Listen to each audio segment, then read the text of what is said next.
would, you said you live with OCD. So are you still living with OCD? Like, how's that? Yeah, I mean, OCD is something that, as you know, you can never get over. It's a chronic condition that you learn to manage, but you can never sort of get over it. Um, so it's something that I've been working on specifically this year in particular to try and help me kind of manage it and, kind of live my life with it incorporated, but without it bringing me down.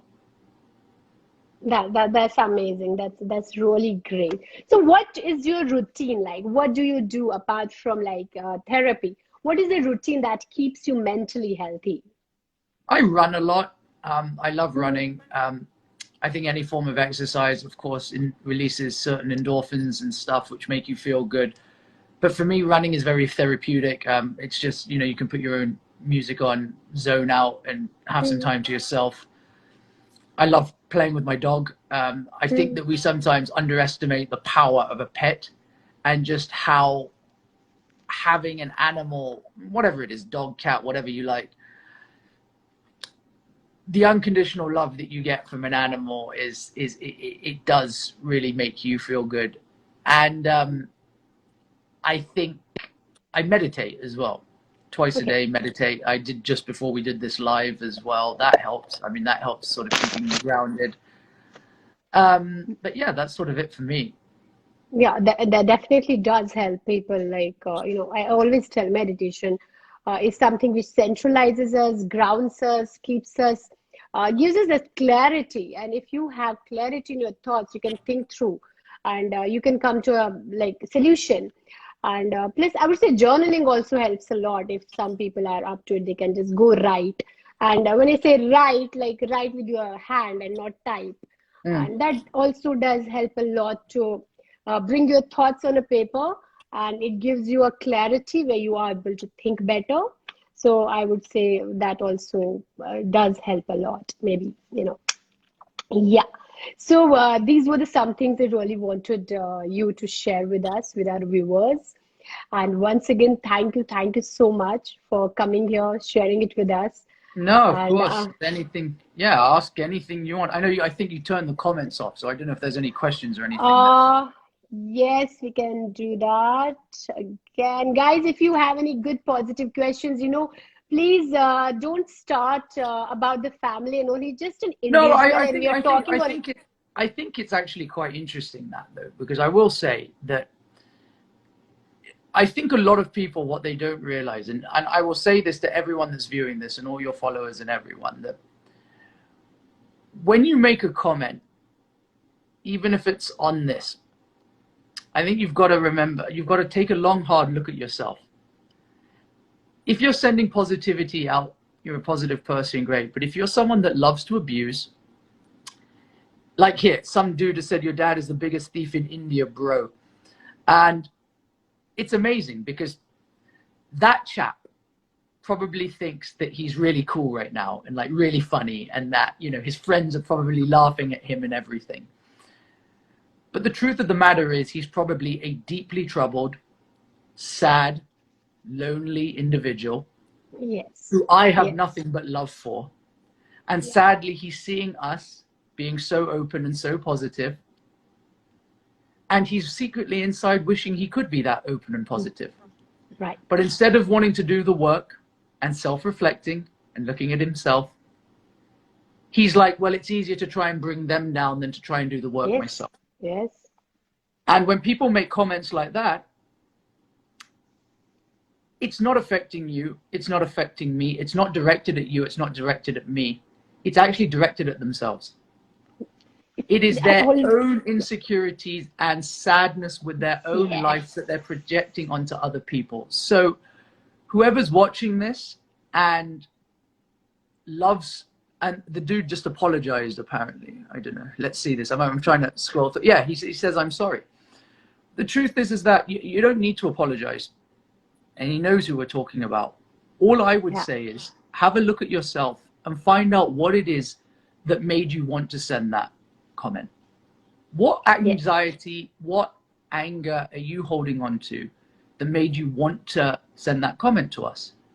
I mean, we're doing a live chat. You are doing amazing work. promoting mental health and looking after people in India. Thank you. I'm trying to do my part to try and help as many Yes. people as possible. Yes, exactly. So if you're, as an individual, going to come on here and start abusing, well, then you've really got to take a long, hard look at yourself. That definitely, I always tell people, hurt people hurt people, you know. If you are hurt, if you are insecure, if you have issues in your life, you take those issues out and you channelize it in different ways, maybe get abusive, maybe get violent, maybe start hurting people, because that is what you know inside of you. And that is what you have to work on. But yes, it is always easier to be in that comfort zone of yours and not work on yourself and start giving that negativity to people than to work on yourself and to get that positivity inside and around you. So that is Yeah. definitely there. So Sid, we have a question here. Yeah. And it says, how many sessions did it take before you started feeling better after therapy? I don't know if I can actually say there was an exact number.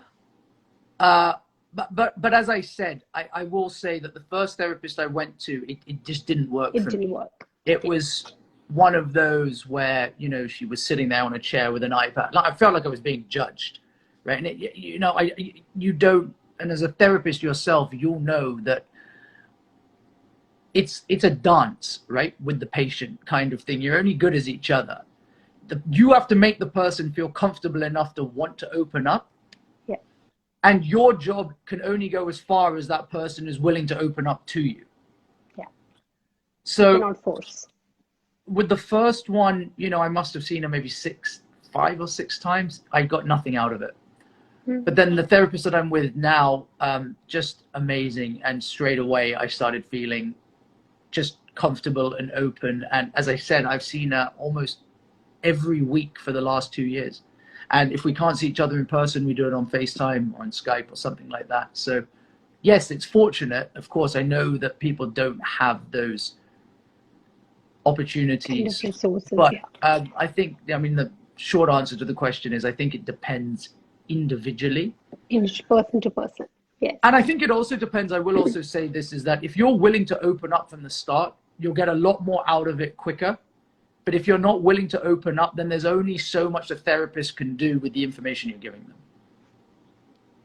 It does happen sometimes, you know, people don't reveal most of the information. They just keep it back. And then as a therapist, we get to know there is something, but we can't force. As you said, we cannot like force the person to open up. The person has to open like up to us and tell us that this is what I'm feeling, this is how I want to do, and these are my goals. So it takes a lot of time, but people do think, you know, overnight the results will happen. But trust me, like after 7 years, I still see my therapist once a while when I need. And I haven't changed my therapist because I feel when we make the repetition, when we build that thing, we are comfortable, and he knows a lot of things about me. So yeah, it is something we should be doing.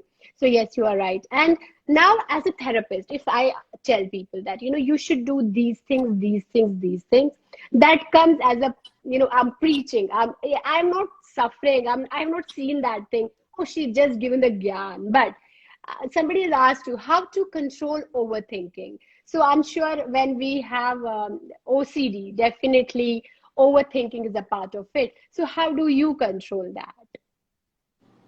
How do you work on that? Yeah, I'll come to that in just 1 second. I'll just hit on something that you just said, that you think that sometimes when you give clients or patients or whatever advice, they think, oh, well, she's just being preachy. Mm-hmm. What I would say is to anyone watching this, don't go to therapy unless you're willing to go with an open mind. I think, you know, there's no point going to a doctor and getting diagnosed with something and then going home and saying, oh, but I actually know better. So I think it's the same thing. You've got to give therapists the same respect, that if you're going to go to them, then trust that they know what they're doing. But if you're not willing to have an open mind about it, then perhaps try and find an alternative way.